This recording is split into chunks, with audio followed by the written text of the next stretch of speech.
Assalamualaikum warahmatullahi wabarakatuh. Seluruh bangsa dan setelah akhir, jumpa lagi di channel Jagat Lup itu. Semoga dalam keadaan sehat dan orang satu apalah makhluk kasam curahkan untuk kita semuanya. Kiai Haji Maduddin Usman Ad-Bantani terkait dengan polemik pembekuan pengurus PWI LS Jawa Barat. Sekarang sudah membentuk pengurus yang baru dengan diketuai oleh Kiai Haji Abah Setu yang notabene beliau mempunyai sebuah karakter untuk bagaimana mengakomodir, merangkul semua lapisan, dan mereka betul-betul seperti Abah Setu adalah pro dan selalu mendukung kegiatan daripada PWILS Laskar Sabilillah, termasuk kedekatan beliau dengan Gus Abbas, Kiai Imad, dan Kiai Alwi yang notabene mereka adalah para punggawa pusat perjuangan Wali Songo Indonesia Laskar Sabilillah. Tidak berpanjang lebar, mari kita simak bagaimana Kiai Maduddin memberikan sebuah pengarahan kepada pengurus PWLS Jawa Barat. Sekali lagi mohon maaf yang kali mati Nusantara. Assalamualaikum warahmatullahi wabarakatuh. Lalu sebagai cucu Nabi, dosa besar, dzambun kabir, yajibu alaihim nar illam yatubu. Kalau tidak tobat, neraka. Yakin, seyakin-yakinnya mereka neraka. Kenapa? Karena sudah jelas 1 tambah 1 itu 2. Dia katakan 22. Pokoknya 1 tambah 1 22. 1 tambah 1 itu 2, 2-nya 1. Tidak bisa. Saya husnudzon bahwa 1 ini sebenarnya 11, satu yang satunya sebenarnya 11. Jadi 11 tambah 11 itu 22. Nggak bisa, ini sudah nyampe 1. Ininya tambah 1, 1 tambah 1 2. Nggak bisa. Kita husnudzon 1 ini sebenarnya ada di sampingnya angka 1 lagi. Jadi 1 itu 11 tambah 11 sama dengan 22. Ini orang yang model begini sama dengan orang yang hari ini menerima Ba'lawi sebagai cucu Nabi. Diskusi terdaike, diminta dalilnya tapi mereka menganggap orang-orang yang membatalkan nasab Ba'lawi bukan keturunan Nabi, bukan keturunan Nabi bil yaqin, itu sebagai orang-orang pemecah belah umat. Yang mecah belah umat Rasulullah itu ente, yang bakalnya nanti di hari kiamat orang akan menjadi bingung, orang akan menjadi tidak bisa membedakan mana Imam Mahdi asli dan mana Imam Mahdi palsu. Jangan-jangan mereka tidak percaya dengan Imam Mahdi. Dikatakan di dalam ajaran Ahlussunnah wal Jamaah bahwa nanti di hari kiamat Imam Mahdi itu akan keluar dari mana? Dari keturunannya Rasulullah Muhammad SAW.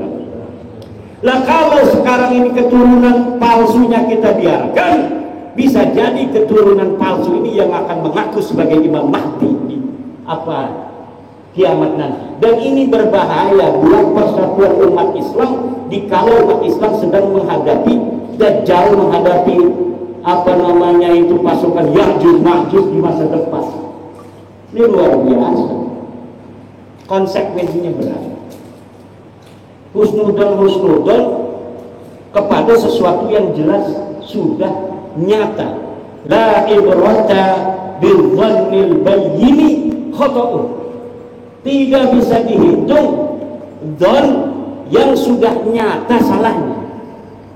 Ba'lawi bukan cucu Nabi ini sudah nyata salahnya, sudah jelas terputus, kitabnya tidak ada, nasabnya bukan orang Arab.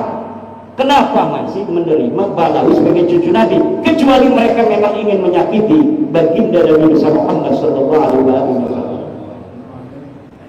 Kalau tidak, tolak sebelum mati. Sebelum mati masih saja membela-bela. Yukhafu alaihi su'ul khatimah. Yukhafu alaihi su'ul khatimah illam yatub. Liman qabila anna Ba'lawi min diyati Rasulillah yukhafu alaihi su'ul khatimah illam yatub. Halan, halan, insyaallah yughfarlah. Kalau tidak tobat bahaya itu. Kecuali belum ada dalil. Dulu orang-orang tua kita insya Allah masuk surga. Dulu sebelum tahun 2022, orang yang mengakui Balawi sebagai cucu Nabi, mati mengakui Balawi cucu Nabi, insya Allah diampuni. Tapi setelah tahun 2022, siapa saja yang mengakui Balawi sebagai cucu Nabi, kemudian dia mati dalam keadaan membela Balawi sebagai pengakuan sebagai cucu Nabi, yuhadu alaihi su'ul khatimah. Bahaya urusannya ini. Kenapa? Karena memang sudah tidak ada celah sedikit pun bisa dikatakan Balawi sebagai cucu Nabi. Terayat. Tidak ada satu pun celah. Dulu yang pertama kali saya masih bisa mengatakan ini adalah penelitian bisa salah. Tetapi dialektika selama 2 tahun ini mengerucut pada suatu kesimpulan bahwa memang mereka ini betul-betul memfabrikasi dan menciptakan nasab itu di abad 9, sebelumnya sama sekali tidak ada. Ini yang tugas kita di Jawa Barat ini adalah untuk memberikan pemahaman itu. Wah, katanya nanti memecah belah umat. Ya, Nabi Muhammad datang ke Arab Saudi, di Saudi, ketika membawa kebenaran Islam, ya tentu ada yang menerima, ada yang menolak. Yang menolak dari Bani Hashim ada Abu Lahab, pamannya Nabi. Yang menerima dari keluarga Nabi ada siapa? Hamzah, Abbas. Berperang mereka, tapi ujungnya qul ja'al haqq wa zahaqal batil innal batil kana zahuqa. Yang benar pasti menang. Yang menang pasti benar. Enggak. Yang benar pasti menang. Kalau ada orang batil menang itu sementara, tapi ujungnya dia akan kalah, hancur. Itu Al-Quran yang mengatakan wa qul ja'al haqq wa zahaqal batil innal batila kana zahuqa.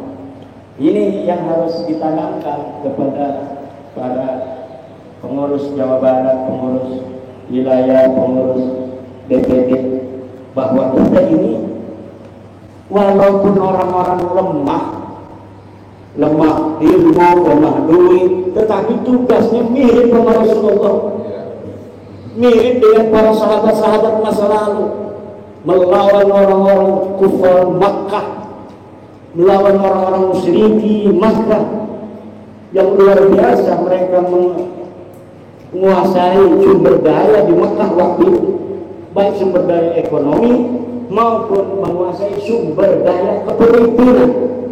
Tetapi Rasulullah munfaridan, sendirian saja pertamanya, dengan keyakinan yang luar biasa. Kemudian istrinya ikut, kemudian siapa? Imam Ali, ponakannya, bukan ponakan, sepupunya ikut, kemudian Abu Bakar ikut, kemudian Sayyidina Umar ikut, lama-lama kemudian banyak, dan akhirnya menjadi kekuatan di dunia hari ini yang paling tinggi dari sisi keyakinan kepada Tuhan adalah di antaranya agama Islam. Walaupun belum mayoritas di dunia ini, para dulur-dulur sekalian, Islam itu bukan mayoritas. Yang sekarang mayoritas adalah Kristen. Islam nomor 2. Nomor 2 itu Islam. Tapi pertumbuhan terbesar sejak beberapa puluh tahun ke belakang, diprediksi Islam akan menjadi mayoritas beberapa puluh tahun lagi. Ke depan itu kita musuh dalam tanda kutip, musuh di TikTok segala macam itu, bukan dengan orang-orang ahli kita. Kayak sekarang kan Ustadz Wafi itu debat-debat dengan orang Kristen, dengan orang Protestan, dengan orang Katolik.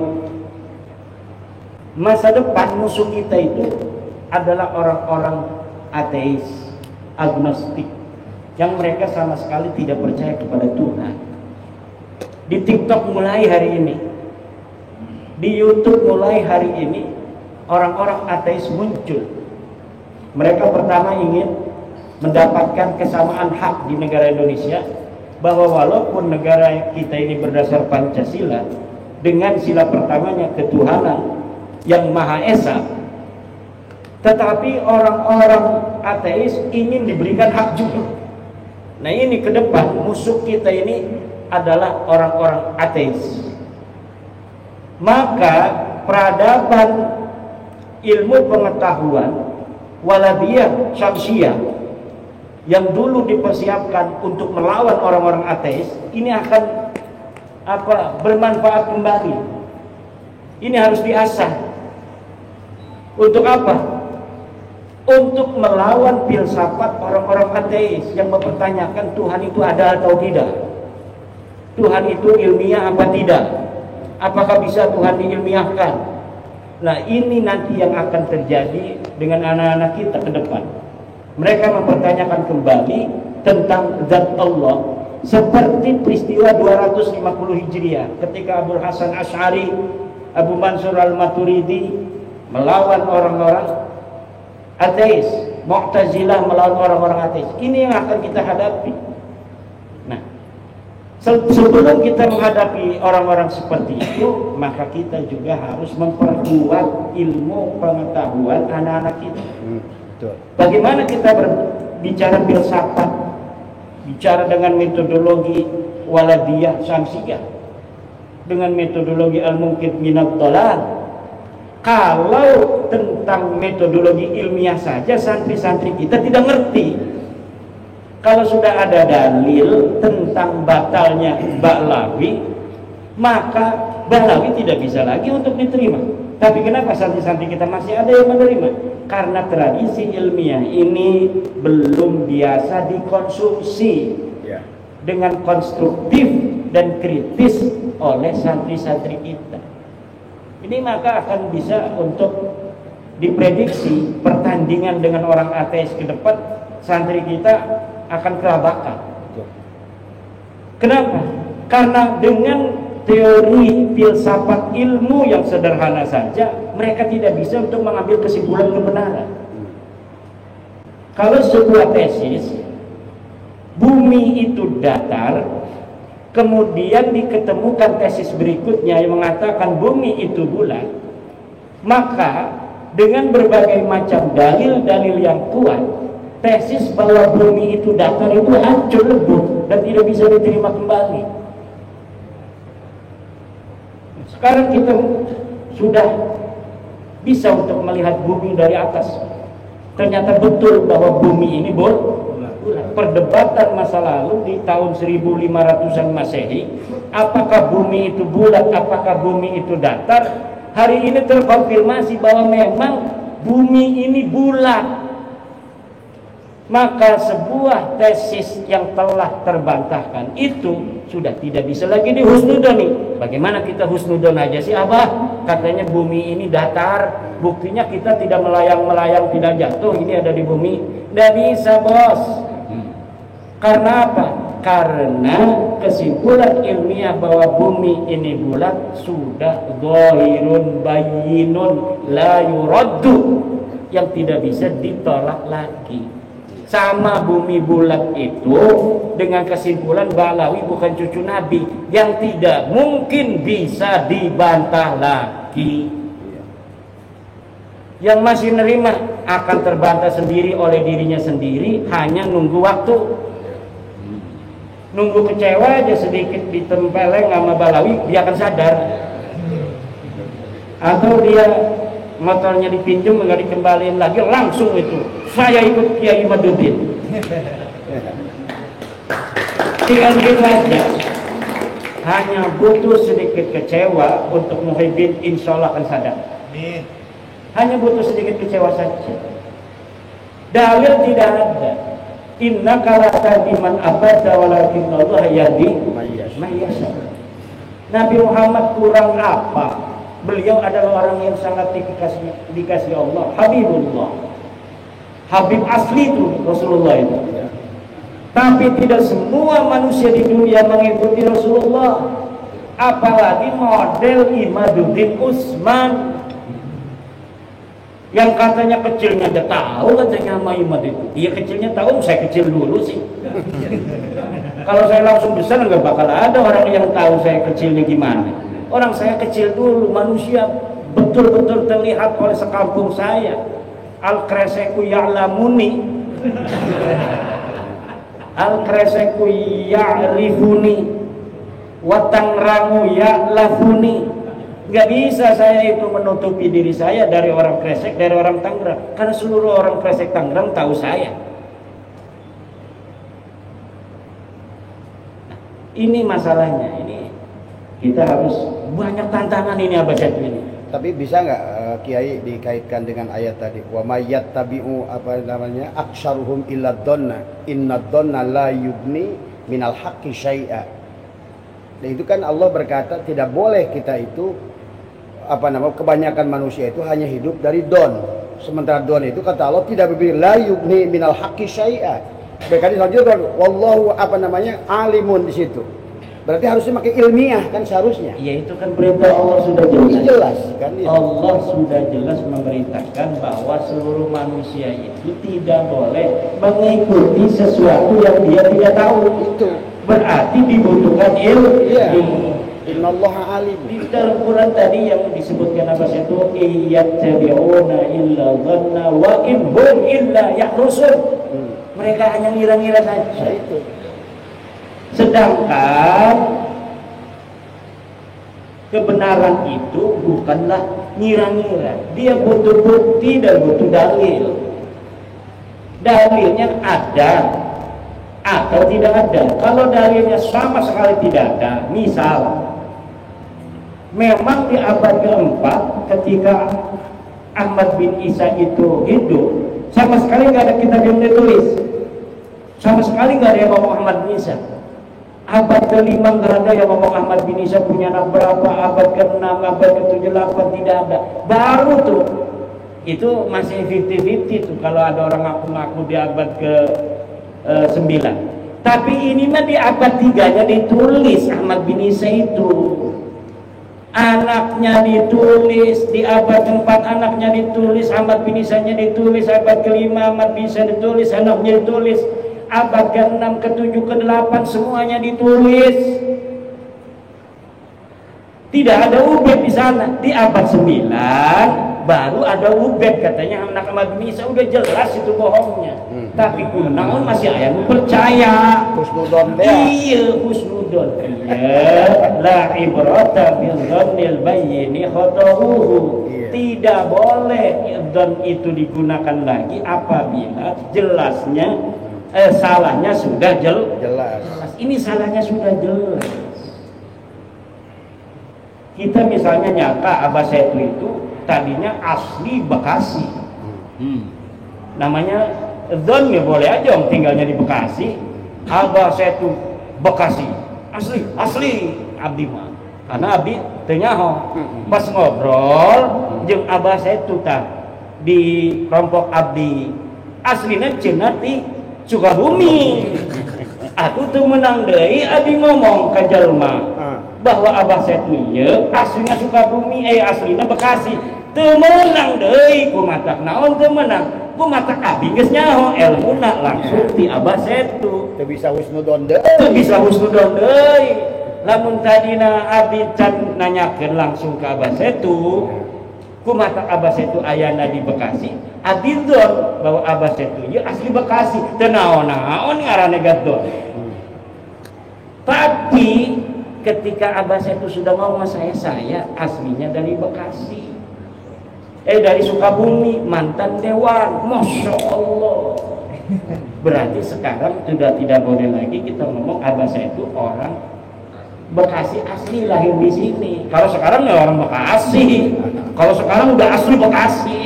Kenapa asli Bekasi di sini? Ya tinggalnya di sini, istrinya orang sini. Bukan. Berarti udah al-muhajir dong. Al-muhajir, Abah Setu al-muhajir ila Bekasi. Dan ini kalau ada yang rekam, Ini hari ini jadi bukti nanti suatu masa, suatu saat Iya. bahwa Abah Setu Setiawan As-Sukabumi Suma Al-Bekasi li'annahu hajara min Sukabumi ila Bekasi. Di sana tahun sekian ditulis. Nah, ini nanti sekarang sudah terpilih ini Abah Setu sebagai ketua baru dari PWILS Jawa Barat. Saya berharap adanya keterpilihan dari Abah Setu ini akan membawa semangat baru bagi Jabar, dan tolong ini yang baru 13 kabupaten supaya jadi minimal 20 kabupaten dalam waktu 6 bulan. Jadi tugas dari saya sebagai ketua karateker tim pemilihan ketua PWLS Jabar yang hari ini sudah konklusif bahwa Abah Setu sebagai ketua Jabar memohon kepada ketua terpilih dan jajaran nanti agar dalam waktu 6 bulan dari 27 kabupaten kota ini 20 kabupaten sudah terbentuk PWLS demi tanah Pasundan. Karena ini lagi banyak tantangan iya di Pasundan, Bekasi, lautna ayanu ngajual cina ayanu mager di Tangerang aya eta di Bekasi aya di Tangerang 360 bidang laut disertifikat, di Bekasi 250 hektar laut disertifikat. Ini sudah luar biasa ini. Apa tujuan mereka itu ya? Ingin nguak laut dikuasai. Apa lebih murah dia itu ya? Kalau beli di Bekasi kan mahal itu di Bekasi tanah. Tapi di Tangerang kan masih murah itu tanah. Tapi mereka mau juga di laut.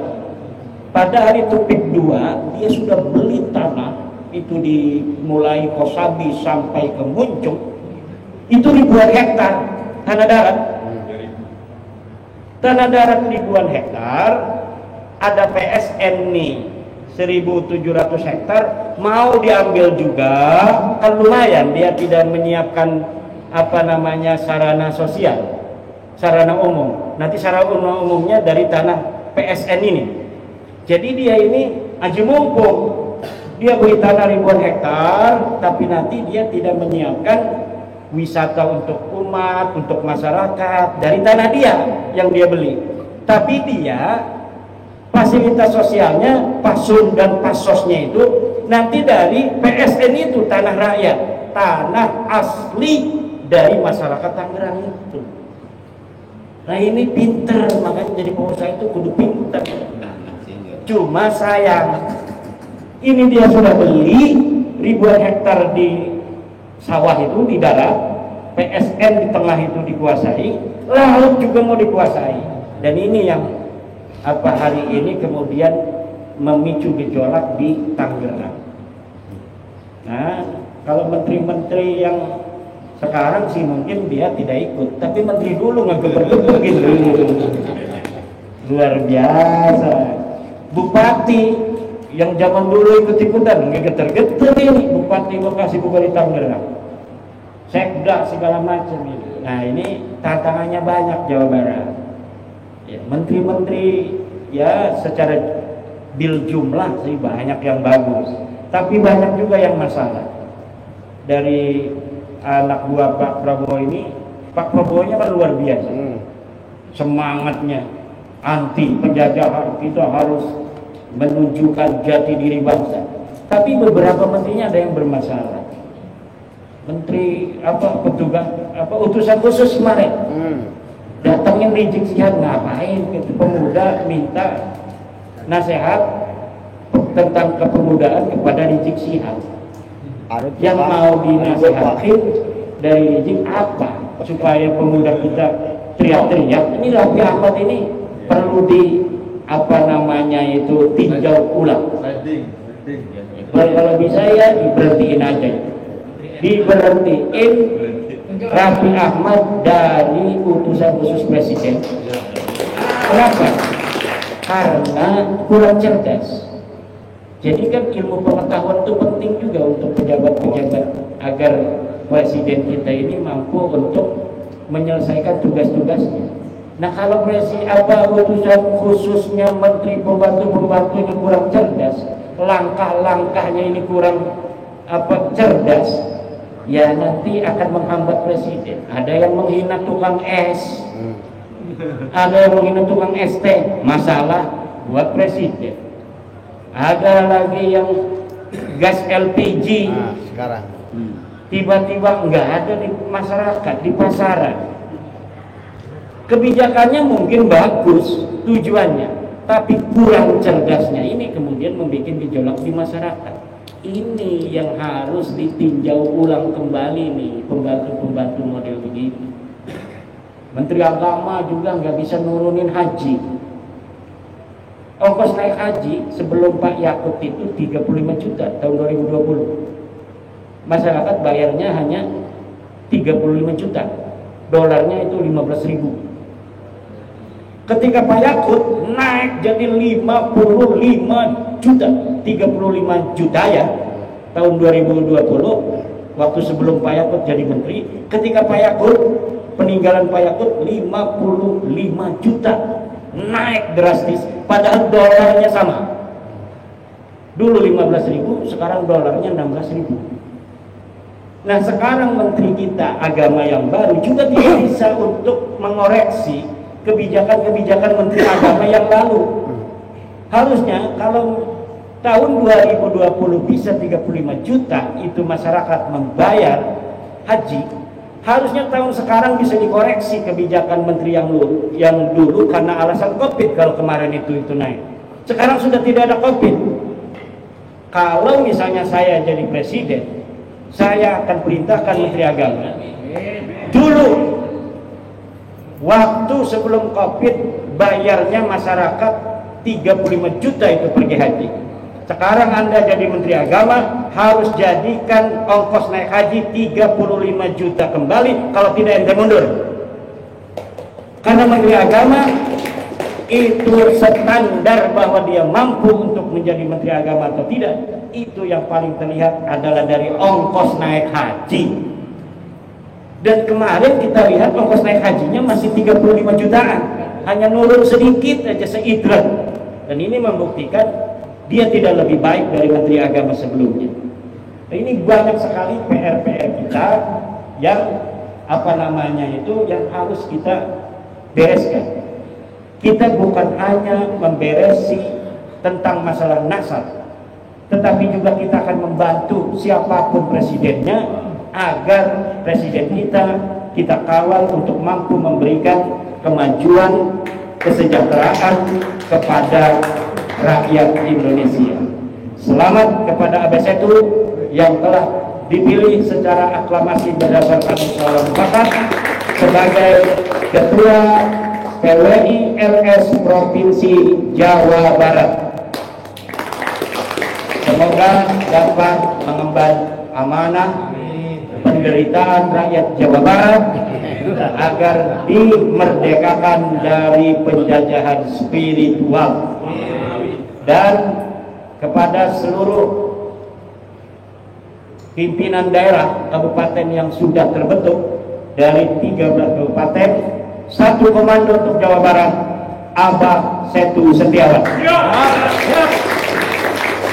Insya Allah barokah, manfaat dunia akhirat untuk kita dan anak cucu kita ke depan. Wallahu muwaffiq ila aqwamit thoriqin. Wassalamualaikum warahmatullahi wabarakatuh.